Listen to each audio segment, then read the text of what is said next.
our team coverage continues with Catherine Ross. Now she is joining us live with a look at the damage that they are seeing out in Licking County. Catherine? Yeah, Monica, well, we can certainly feel those winds that Liz has been talking about, and we're seeing the damage that they've been causing all across Central Ohio. Now, this tree is over on Appleton Road. This is in Licking County, just northeast of Johnstown. Now, this road closed around 7 o'clock this morning when this massive tree blew down. It actually landed on a power line. You can't even see where that power line was, but it did knock out an entire line here on Appleton Road. Right now, crews are working to assess the situation, and they'll have to remove those lines before they can even clear this tree out. And utility crews have had their hands full throughout the morning throughout Central Ohio.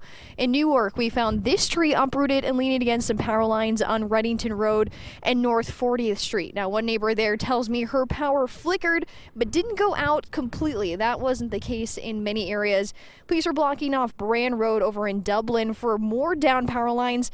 Several entire neighborhoods were waking up to pitch black darkness over there. Now, at last check, more than 1,000 people were still without power here in Licking County. Crews are still assessing the damage in this area and waiting to clean up messes like this throughout Central Ohio. Live and local for you in Licking County this morning, Catherine Ross, NBC4. Catherine, thank you. Boy, what a mess that is. Power outages are still a big concern for folks in Franklin County as well. In fact, AEP is reporting more than 5,000 customers are still without power. Stay up to date on any changes in the forecast by downloading the NBC4 mobile weather app. Search NBC4WX in the Apple or Google Play stores.